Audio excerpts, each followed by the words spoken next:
Shalom teman-teman semuanya, haleluya. Luar biasa tim pemuji kita dan pemusik kita. Ya, semua kita diberkati dengan suasana yang dahsyat. Saudara tahu hebatnya memuji, banyak orang dikatupkan mulutnya, sayang. Kalau engkau mau sehat, salah satu kesehatan itu dengan memuji. Ya, ada seorang dokter yang sudah diviralkan, memuji membuat serotonin kita naik begitu rupa, lebih daripada yang lain, dengan cara-cara yang lain. Ya, dengan mungkin kita pergi, ya, dengan teman-teman. Tapi kalau memuji Tuhan, itu serotonin kita dan endorfin, hormon yang membuat mood kita, suasana kita jadi baik, itu melejit begitu rupa. Karena itu mari saudara datang memuji Tuhan dengan sungguh-sungguh. Ya, ada jemaat kita dulu, ada masalah pajak, dia begitu tertekan. Saya bilang coba belajar memuji Tuhan, gembor kalau perlu.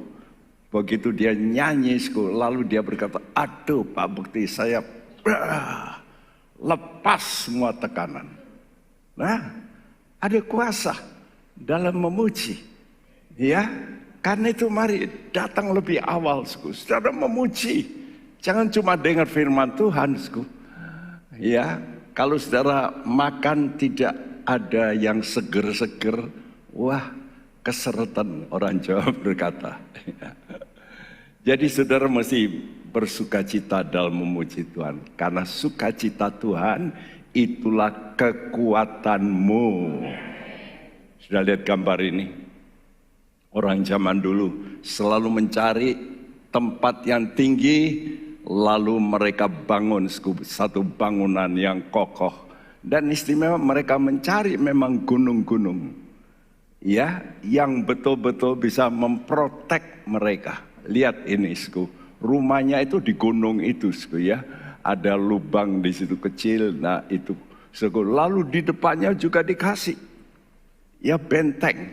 Jadi kalau ada serangan, mereka itu sudah bisa mempunyai pertahanan awal. Nah, oleh karena itu mereka selalu tempatkan di puncak gunung. Kalau di lembah, wah, bisa dilempar dari atas. Ya. Tapi kalau di puncak gunung sudah melempar, batunya turun lagi. Ya, jadi mereka mencari tempat yang betul-betul strategis. Nah, kalau saudara memuji Tuhan, itu tempat yang strategis untuk rohanimu. Selama sebulan kita bicara tentang sukacita. Tuhan itu kekuatanmu. Mari kita mau belajar bersukacita. Karena sukacita itu dahsyat. Ya. Dan hari ini tema khotbah ini adalah kekuatan bersyukur. Tadi kita diajak untuk bersyukur, nyanyiannya bersyukur. Ya. Bersyukur di mana? Dimulai di gereja. Ya, ini namanya kita menyanyi secara korporat, secara bersama-sama. Nah, kalau saudara menyanyi, apa yang hadir? Roh Tuhan. Tuhan hadir. Ini yang pertama. Mazmur 22 ayat 4 mengatakan, Tuhan duduk di atas pujian umatnya. Umat. Kalau dikatakan umat itu orang banyak. Ya. Jadi kita mesti belajar menyanyi secara korporat. Bersama-sama. Ya. Dan ini kita lanjutkan terus. Nanti ada korporat yang jauh lebih besar. Di mana? Di sorga. Saudara membaca surat Ibrani 12 ayat 22-23 dikatakan, nanti ada satu pertemuan yang sangat meriah. Karena dengan malaikat-malaikat, dengan semua saleh-saleh Tuhan yang sudah ditebus roh-roh orang-orang benar. Luar biasa kalau kita menyanyi, ada kekuatan yang dahsyat. Karena itu mari belajar buka mulut. Mungkin sudah berkata, aku lagi mangkel kok. Aku lagi stres. Loh justru itu. Aku lagi sakit. Loh justru itu. Menyanyi itu membuat engkau punya endorfin naik, serotonin naik, lalu mempunyai imunitas yang naik. Justru ini obat yang paling. Hati gembira adalah obat yang. Nah, saudara bisa ngomong, tapi kalau suruh nyanyi kok enggak mau. Ini obat tanpa bayaran, tanpa keluar duit. Menyanyi, buka mulut. Ya, ayo buka mulut saudaraku. Tujuan khotbah ini apa, saudaraku? Untuk bersyukur, ya, bersekutu intim dengan Tuhan Yesus Kristus. Jadi waktu saudara bersyukur, Tuhan pasti hadir. Dan kita kalau terus bisa tiap hari bersyukur, karena itu Paulus selalu menyuratkan surat pertama-tama apa? Dia berkata, aku ucapkan syukur. Baca Alkitab. Pertama-tama. Jadi ada masalah, ada problem. Jadi ditempatkan yang pertama. Apa? Mengucap syukur. Jadi jangan saudara itu mengucap syukur kalau cuan, kalau untung, kalau rugi marah-marah, wah drop imunitasnya. Coba aku belajar bersekutu dengan Tuhan dengan mengucap syukur. Nah, ada riwayat, riwayat ini berbicara tentang tabut perjanjian. Orang Israel itu mempunyai namanya tabut perjanjian.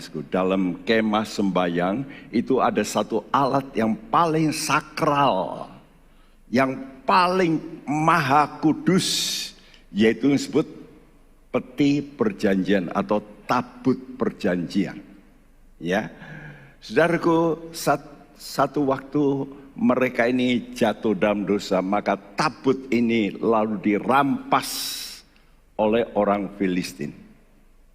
Tapi waktu dirampas oleh orang Filistin, Tuhan marah sama orang Filistin. Sehingga apa yang terjadi? Berhala mereka roboh di hadapan tabut itu. Lalu mereka kena hukuman, mereka ketakutan. Ya, dipindahkan dari kota ke kota ke kota. Mereka semua ketakutan. Lalu mereka kembalikan itu kepada orang Israel yang jatuh dalam dosa. Dan lalu ditaruh di tempat kota yang namanya Kiryat Yearim. Waktu Daud menjadi raja, dia ingat, ini tabut, ini sumber kekuatan. Karena itu dia ingin supaya membawa tabut itu ke kota utama, Yerusalem. Saudaraku, di tengah perjalanan, karena dia konsultasinya salah.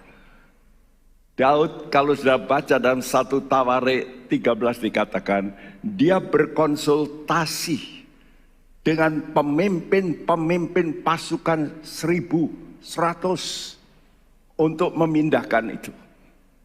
Padahal Alkitab memberitahu kalau mau memindahkan itu, yang bisa memindahkan itu para imam. Bukan dengan kekuatan. Nah, saya tuliskan di sini, persekutuan tanpa menurut aturan, tanpa menurut kebenaran, walaupun dengan pujian, dengan spirit yang luar biasa, akan berakhir dengan kematian. Kenapa, Karena waktu itu dinaikkan pedati tabut itu. Dan waktu naikkan pedati, pedatinya agak selip, ya.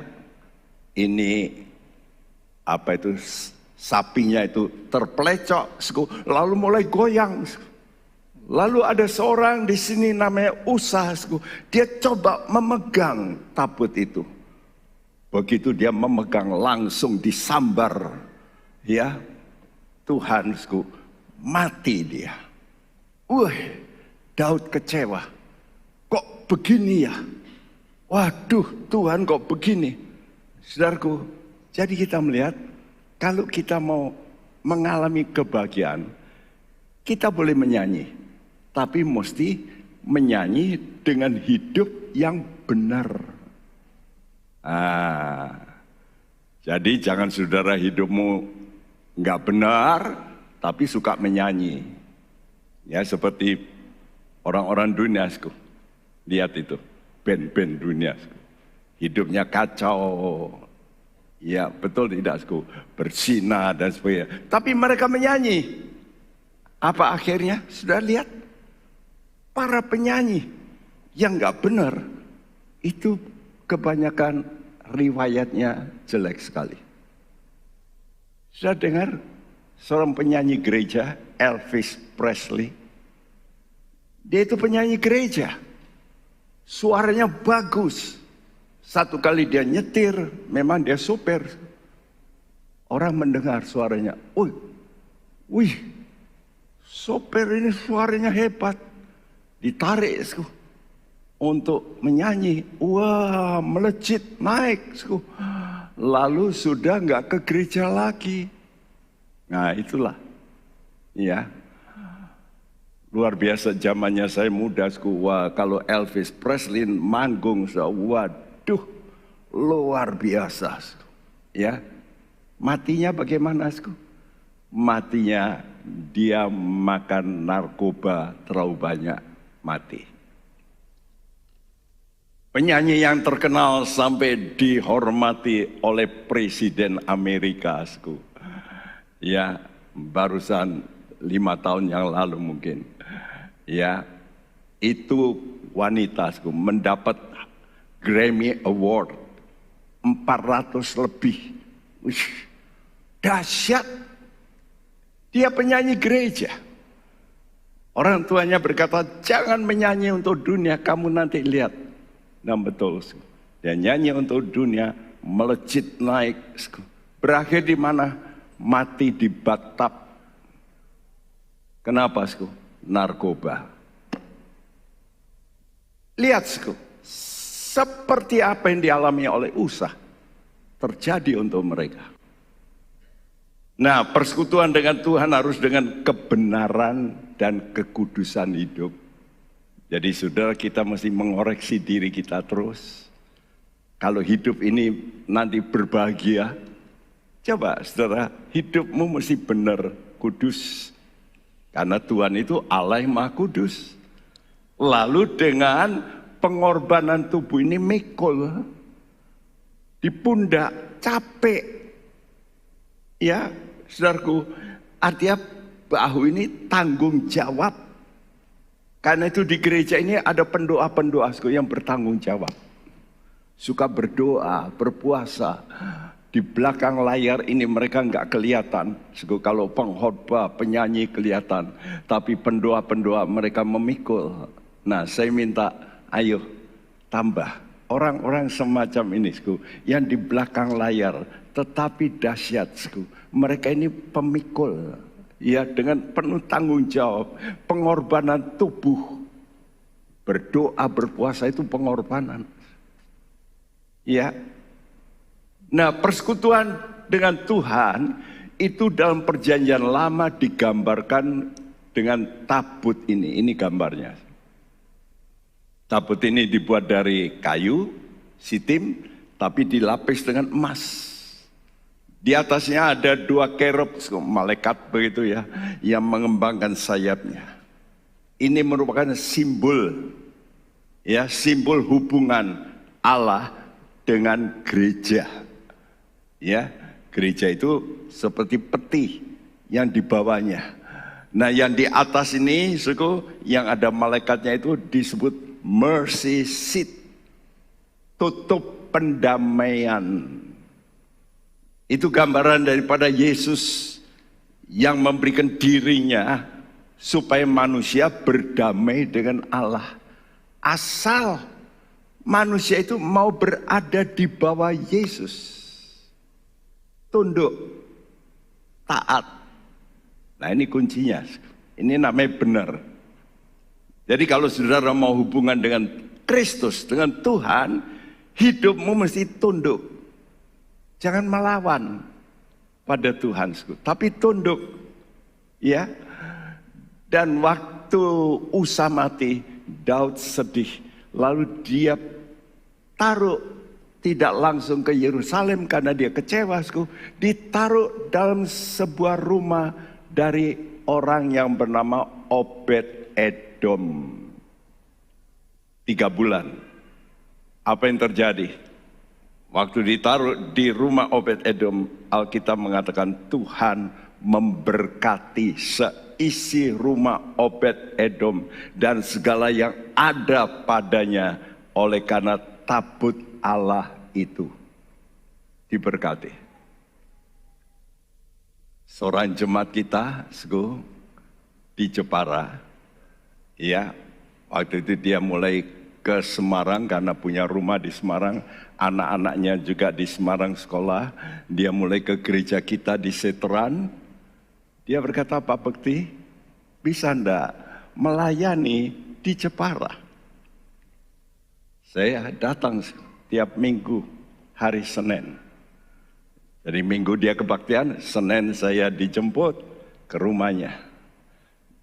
Lalu bikin doa di situ, dia panggil orang, apa yang terjadi? Itu namanya tabut Allah dia taruh di rumahnya. Saudaraku, Bapak Harun namanya, ya, Go Yan Sui, ya, di Jepara. Dan mulai dari situ, lalu berkembang gereja sehingga berdiri gereja. Saudara tahu, sejak saat ada gereja di rumahnya, Tuhan memberkati. Anaknya sekarang salah satu pengusaha terbesar di kota Jepara. Sampai juga, wah, hari-hari ini sibuknya bukan main. Ya, walaupun luar negeri sudah tertutup, dalam negeri melejit luar biasa. Ya, karena itu dialah yang memberikan saya juga mobil Foxy itu. Ya, dia ingat, ya, rumahnya dijadikan persekutuan, diberkati oleh Tuhan. Ini fakta loh. Weh, bukan main, ya. Tapi melihat ini, Daud melihat rumah Obed Edom diberkati, itu kan satu keluarga. Nah, Daud berkata, wah, jangan begitu, cuma satu keluarga. Aku ingin seluruh orang Israel diberkati. Sekarang aku pindahkan supaya ke Yerusalem, supaya seluruh bangsa diberkati.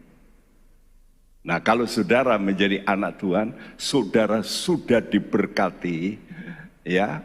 Apakah saudara mempunyai hati supaya banyak orang diberkati?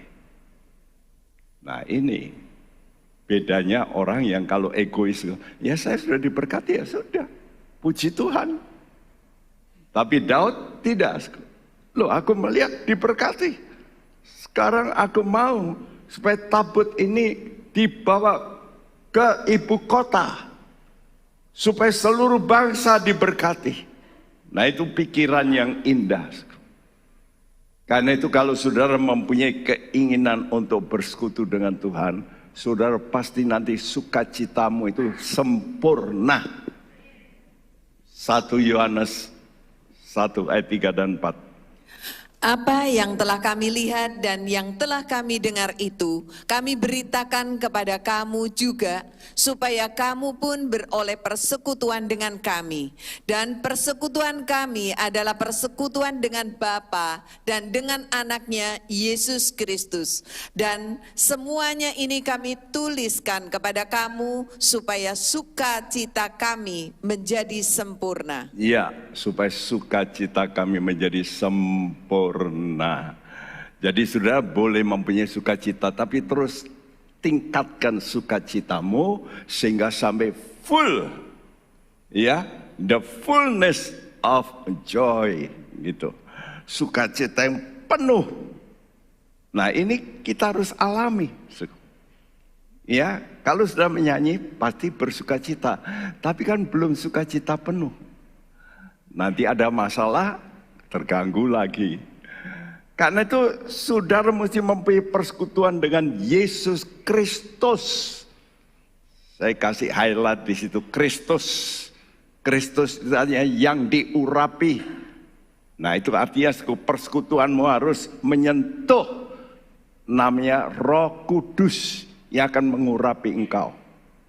Nah, kalau engkau bisa mencapai itu, persekutuanmu akan menjadi sempurna. Saya beri gambar orang ini, hatinya persekutuan, tabut, ya. Nah, saudara kalau mempunyai hati persekutuan dengan Allahmu, lalu saudara ingin supaya persekutuanmu ini memberkati orang lain, dahsyat. Ya, karena itu saya juga tinggalkan pekerjaan saya dulu, walaupun ada pekerjaan yang baik di perusahaan yang dunia, ya, tapi saya tinggalkan. Orang pikir, lu kenapa? Ya, saya ingin memberkati banyak orang. Ini hati ini loh. Karena kita dipanggil untuk apa? Untuk memberkati. Kalau engkau memberkati, pasti diberkati. Betul enggak? Coba lihat itu pipa-pipa. Masuk rumahmu, itu 1/2 inci. Benar? Tapi coba untuk masuk kota, pipanya 1/2 inci? Ya nggak bisa dong. Pipanya begini tuh. Dari besi lagi. Benar? Untuk apa? Untuk mengalirkan air yang keras. Ya, dengan tekanan yang tinggi. Nah, begitu juga. Kalau engkau ini suka memberi, artinya memperhatikan orang lain supaya diberkati, maka hidupmu akan juga kena berkat Tuhan. Kalau kita suka memberkati, maka kita pasti diberkati. Haleluya. Ini fakta hidup.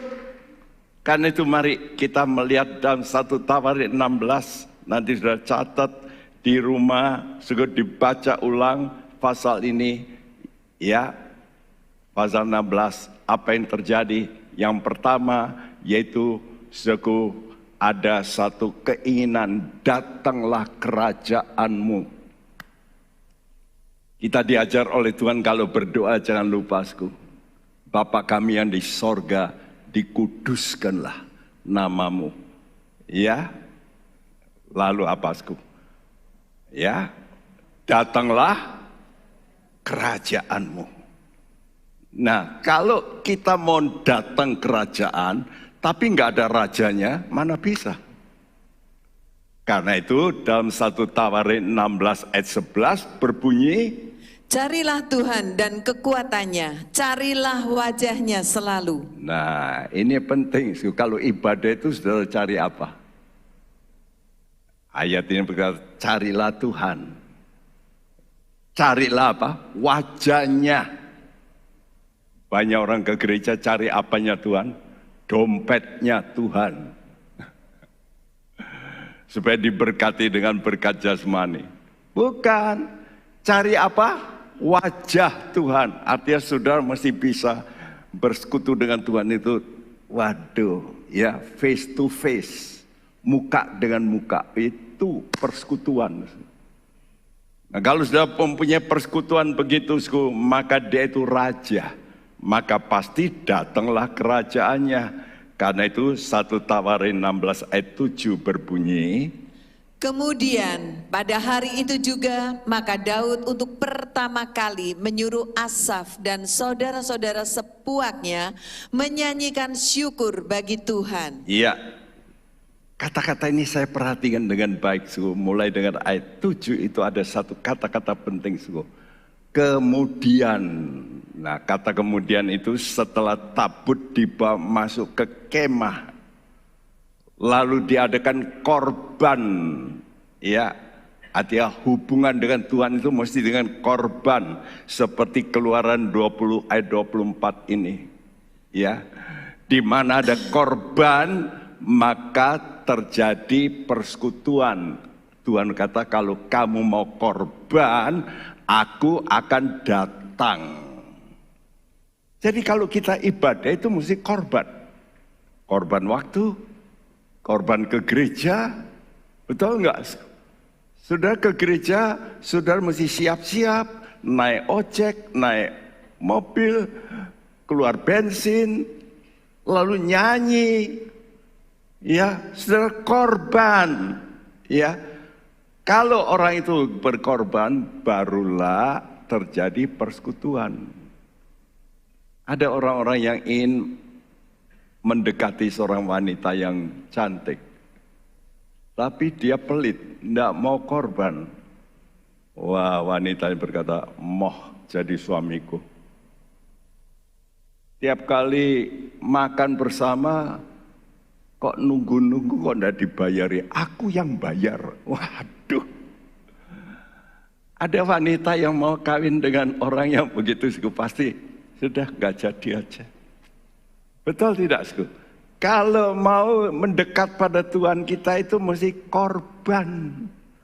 Korban suara, korban tenaga, ya, korban waktu. Nah, jikalau ada korban, di situ ada persekutuan.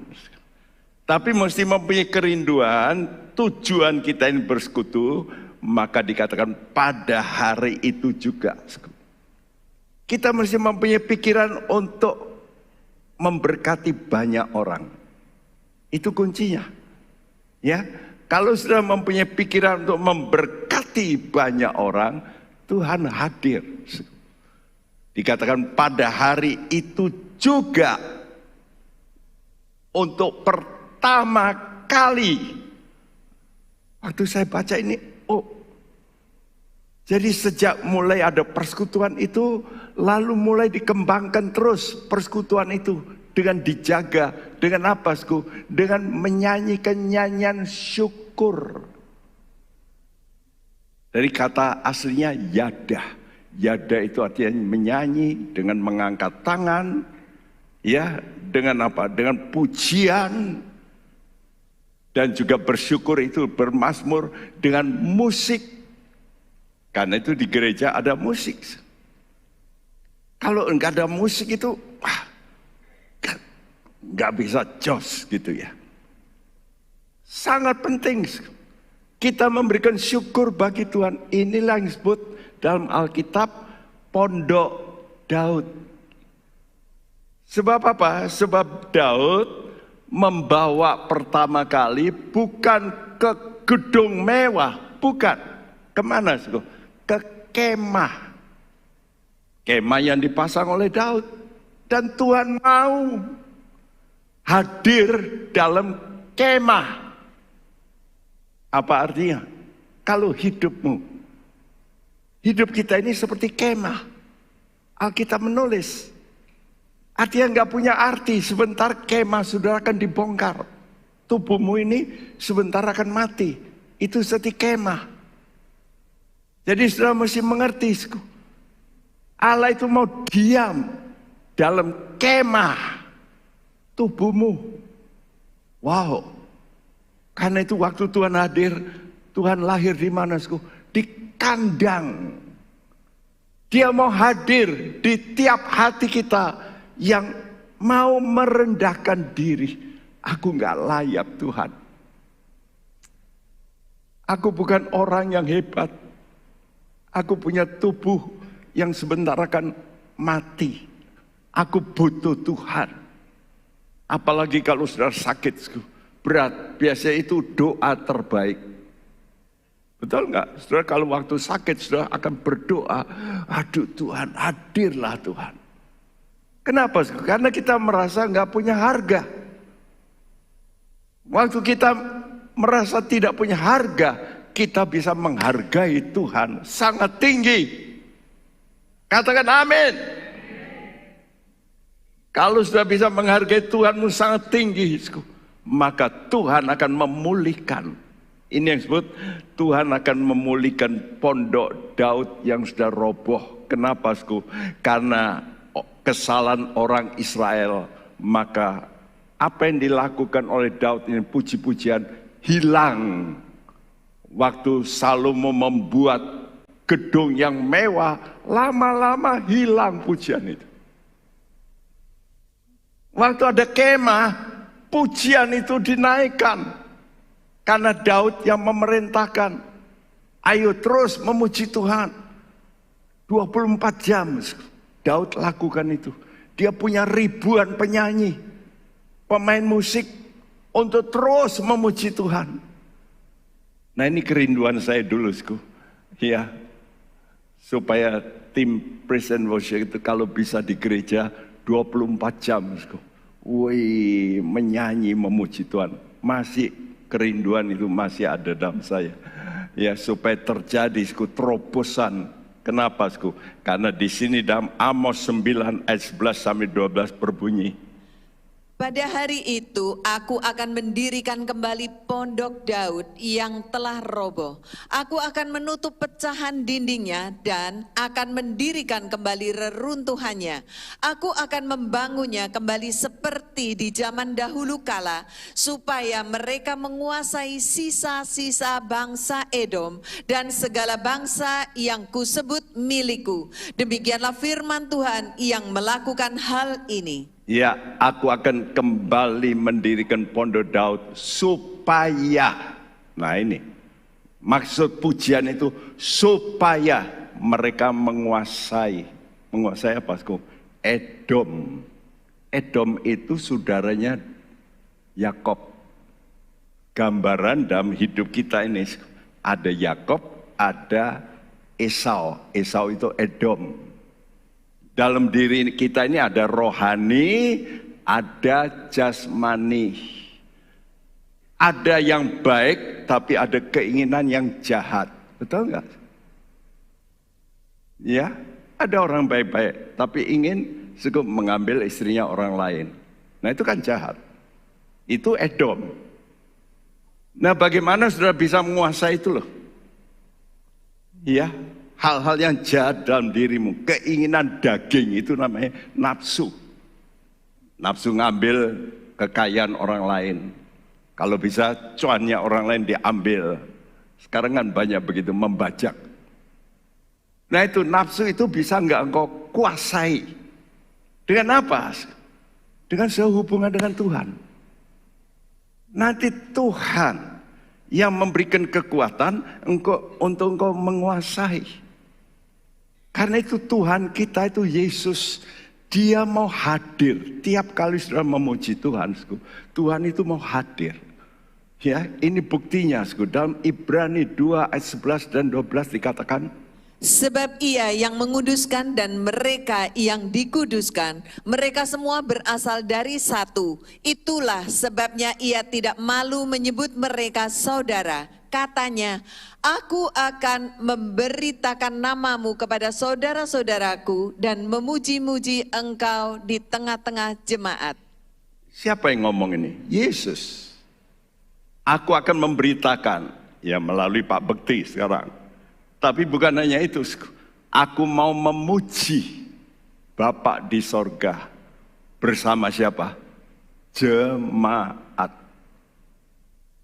Jadi kalau saudara sekarang menyanyi, saudara mesti yakin Tuhan ada di tengah-tengah kita dengan rohnya yang kudus.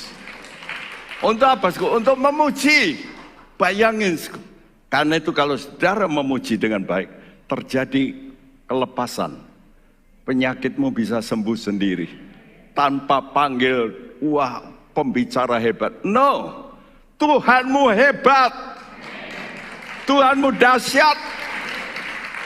Kalau kau menyanyi dengan betul, terjadi kelepasan, kesembuhan. Coba praktekkan. Ada kuasa yang dahsyat dalam pujian. Kalau engkau stres, bisa lepas. Ada kuasa. Karena Yesus hadir di tengah-tengah pujian umatnya. Dahsyat. Ya. Ini yang pertama, saudara mesti menghadirkan Allah pribadi. Dengan apa? Dengan pujianmu. Yang kedua, yaitu sukacita itu di mana? Di mulutmu. Karena jangan dikatup mulutnya. Buka mulutmu. Karena apa? Sukacita itu ada di mulutmu. Ini tergantung dari mulutmu. Coba kalau saudara maki-maki orang. Lalu gimana? Jengkel. Tambah maki, tambah berdedek. Hati itu tambah meledak. Tambah tensinya naik. Lalu dor. Stroke. Salahnya siapa? Mari kita mau belajar, gunakan mulut kita ini dengan baik.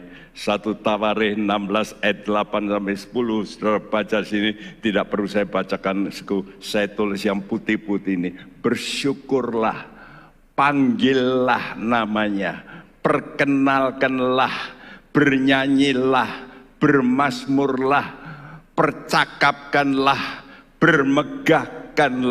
bermegahlah, ceritakanlah. Semua memakai apa? Mulut. Benar gak?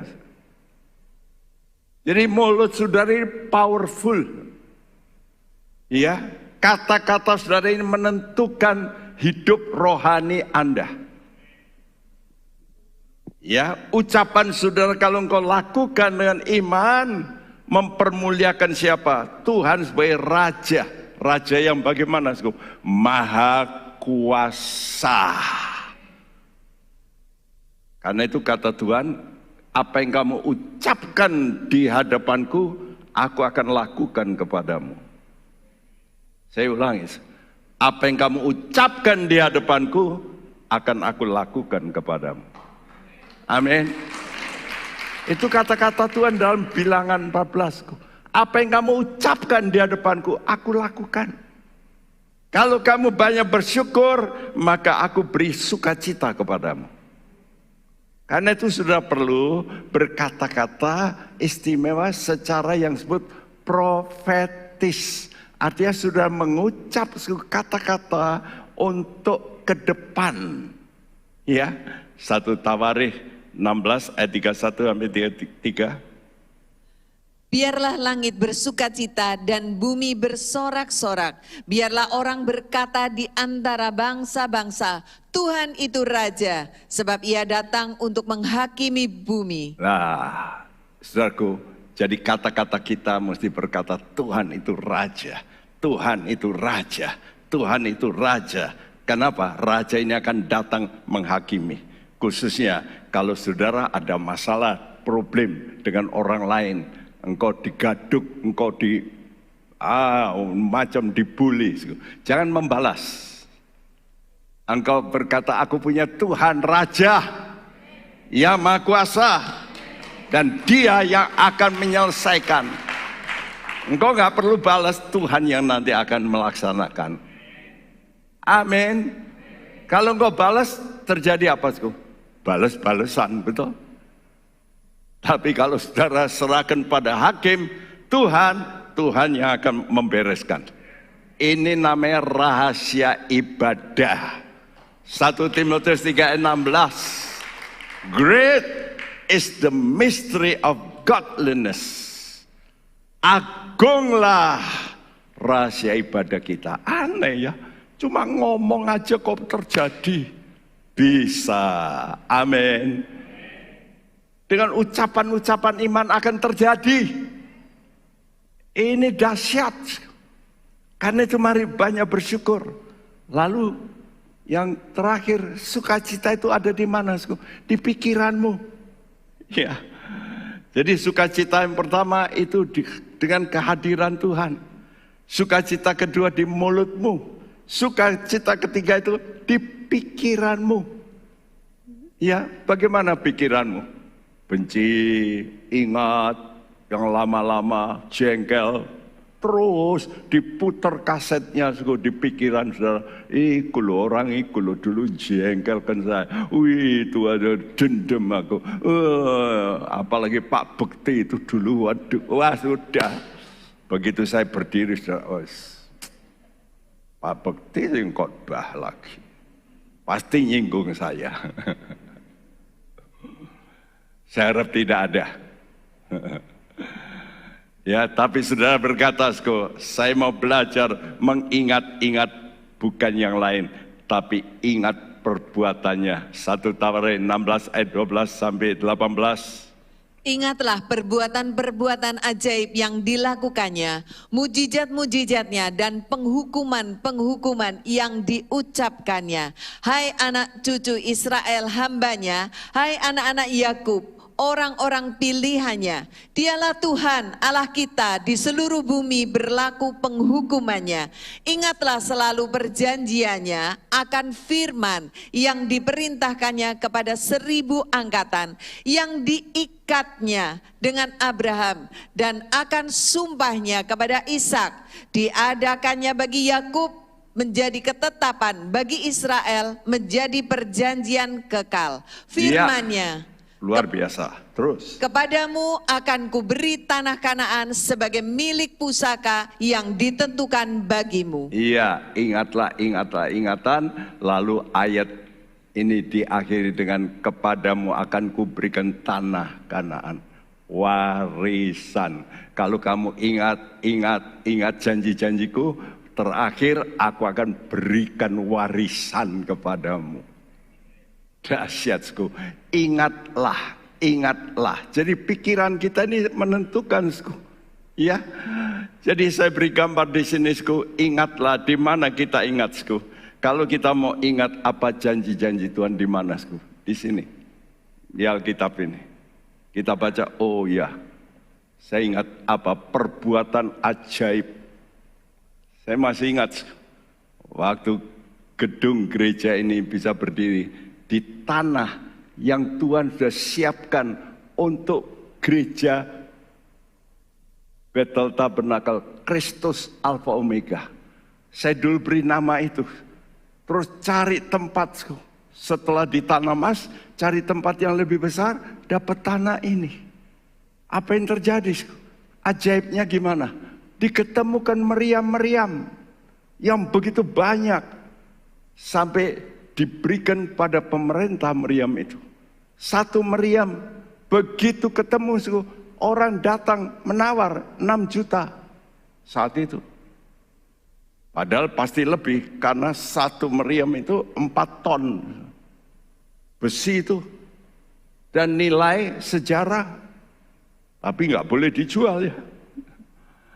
Saudaraku, ya, setelah setahun 2 tahun lebih baru kita dapat penggantian, tapi cuma 6 juta. Padahal satu meriam pada waktu itu ditawar 6 juta. Itu ada beberapa meriam. Banyak. Ya, sekarang sudah bisa lihat di museum. Ya, di museum itu ada meriam 4 di situ. Sudah melihat meriam itu ada tulisan 2, ada tulisan Alfa Omega. Wih, ajaib. Jadi Tuhan itu sudah reserve tempat ini untuk gereja. Nanti akan datang seorang pendeta dari Jakarta, akhirnya beli tanah ini. Ya, aneh sih. Sampai wali kota yang berkata, wih, langsung ditekan izin. Kenapa sih? Fakta ajaib. Tuhan kita Tuhan yang ajaib. Amin. Bukan hanya ajaib kok, mujizat. Nah, istri saya kena bom mati, bisa bangkit kembali. Iya, mesti dipotong, terus ditinggal sama dokter di Trogerjo, pikir paling mati. Untung dokter Timotius dari Ungaran datang, operasi lagi. Dan setelah selesai sembuh, dokter Timotius datang. Pak Bekti dan Ibu Susan, saya mau saksi. Saksi apa, Dok? Aku mengoperasi istrimu tanpa obat bius. Tanpa obat bius. Saudara boleh tanya sama dokternya, ajaib enggak itu? Ya, lihat, kalau sudah berkuku pada perjanjian Tuhan, terjadi perbuatan ajaib, terjadi mujizat-mujizat. Haleluya! Masih ada mujizat, masih ada mujizat. Beberapa orang cancer, kita doakan di gereja, mujizat, sembuh. Ya, terjadi penghukuman.